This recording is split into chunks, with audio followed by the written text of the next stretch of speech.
Saat ini, hanya 2 negara ASEAN yang resmi lolos dari blokade Iran di Selat Hormuz. Siapakah mereka? Saat selat ini terkunci, Malaysia dan Thailand berhasil mengamankan jalur mereka. Bagaimana bisa? Per Maret tahun 2026, Malaysia dan Thailand telah menjalin koordinasi diplomatik khusus dengan Iran. Hasilnya, Iran mengizinkan Malaysia dan Thailand melewati Selat Hormuz namun dengan syarat ketat, yaitu penyerahan manifest kapal secara detail dan jaminan tidak berafiliasi dengan Amerika dan Israel.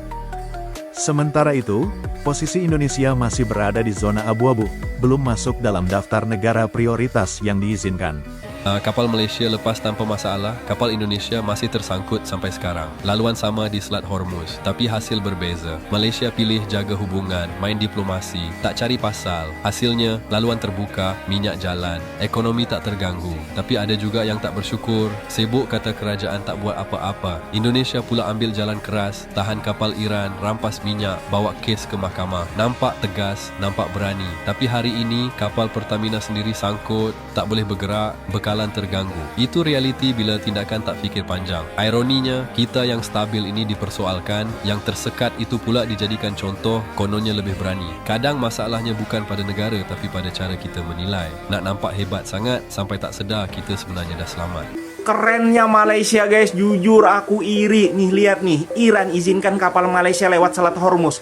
PM Anwar Ibrahim ucapkan terima kasih. Kenapa sih Malaysia diizinkan lewat Selat Hormuz? Ya karena Perdana Menteri Malaysia Anwar Ibrahim ini mengutuk Amerika dan Israel karena memburu Khomeini dan mengucapkan berbela-sungkawa kepada Iran. Dan juga ya, Malaysia ini membatalkan perjanjian dagang dengan Amerika yang sangat merugikan. Sementara itu Indonesia masih aja tidak mau membatalkan perjanjian dagang. Malaysia juga diajak gabung BOP, tidak mau, punya prinsip. Ini nggak masuk akal BOP ini nih. Lihat aja guys, setelah gabung BOP, Israel masih berperang kan, tidak ada yang menjaga kestabilan di Timur Tengah, semua gara-gara minyak lah. Kayak ginilah seharusnya pemimpin negara itu, punya nyali. Katanya macan Asia, nyatanya sih Presiden Indonesia nggak ada apa-apanya dibanding Malaysia. Board of Kita Trade. ngemis-ngemis ke Iran. Tolong kapal tanker kita dibolehkan lewat Selat Hormuz. Bagaimana kira-kira perasaan Iran terhadap kita? Apakah akan sangat simpati? Oh ya, Indonesia negara sahabat. Iyalah, kalau gue sih bakal keke banget ya. Sorry ye. Apa? Kapal lewat, lo minta kapal lo lewat Indonesia. Sorry ye. Kamu kan temannya Donald Trump kan? Kamu wakil Commander in Chief itu ya di Gaza ya. Kamu mau apa? Board of Trade. Kamu anggota Board of Trade ya. Sekarang gue pret. Boro-boro gue suruh lewat ya itu ya. Gak bakal gue buka. Mampet, mampus. Nah itulah. Benar-benar apa sekali kita ya. Dapat musuh di luar negeri dan musuh di dalam negeri. Dua sisi, pokoknya mampet di luar, mampet di dalam. Pantesan aja saya gak satu ya. Kasian banget ya. Ada musuh di luar negeri ya, Iran mengusui kita karena pasti keke apa, gue sakit hati. Kenapa lu tiba-tiba pro Amerika ya? Kamu kan sekutu, udah pegang mapnya itu, aku udah lihat ya. Apalagi minta bisnis kemis ke sana, nggak bakal nih kapal lewat. Terus kita juga punya masalah dalam negeri ya. Ya musuhnya itu siapa? YouTuber, TikToker, pengamat politik, pengamat ekonom itu, sama emak-emak yang anti makan belatung gratis. Waduh, pokoknya makanya kenapa kemarin mau ke Iran, ngemis-ngemis ke rezim Iran, tolong dong kapal saya lepasin. Kita harus ngemis sekarang, ngemis ke Donald Trump untuk bisnis, untuk duit, untuk pinjaman. Kita ngemis sama Iran, malu dong. Harga diri motor di mana? Makanya kita harus sekarang ambil keputusan, maunya apa sih? Iran pun bingung ke Indonesia maunya apa, nggak jelas. Selamat menikmati. Ya mungkin yang bisa dilakukan adalah joget-joget aja. Oke gas, mendingan ke Iran deh, joget-joget gemoy.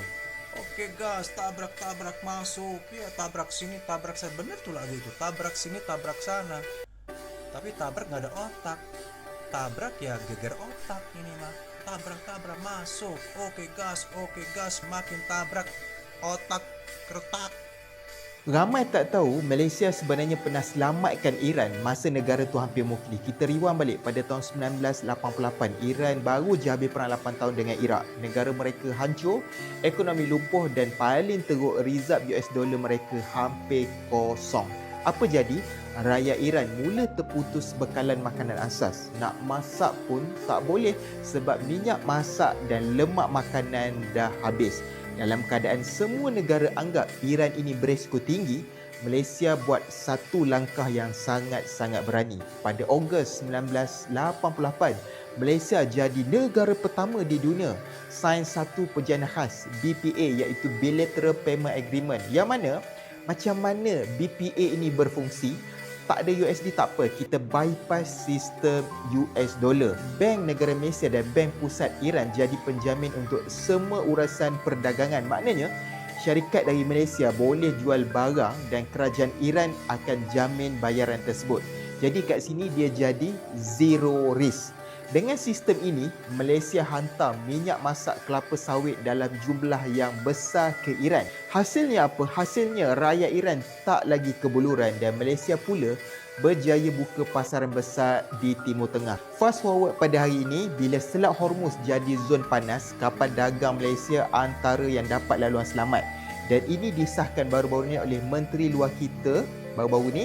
Dan itulah hasil hubungan baik kita dengan negara luar dan dari dulu lagi Malaysia bab ni memang champion. Apa pendapat anda? Cuba komen dekat bawah. Betul ke kapal Malaysia kena bayar tol sebanyak 8 juta ringgit untuk lalu Selat Hormuz? Isu ni timbul bila ahli Parlimen Subang Wan Chen meminta pihak kerajaan untuk menjelaskan dakwaan bidia antarabangsa yang kononnya Iran mengenakan caj sehingga 2 juta US dollar untuk setiap kapal yang lalu di selat tersebut. Bayangkan kalau betul ini bukan sekadar isu logistik, ia boleh beri kesan besar kepada harga minyak, perdagangan dan juga ekonomi kita. Tapi Duta Besar Iran ke Malaysia tampil beri jaminan bahawa kapal Malaysia dibenarkan lalu Selat Hormuz secara percuma. Kenapa?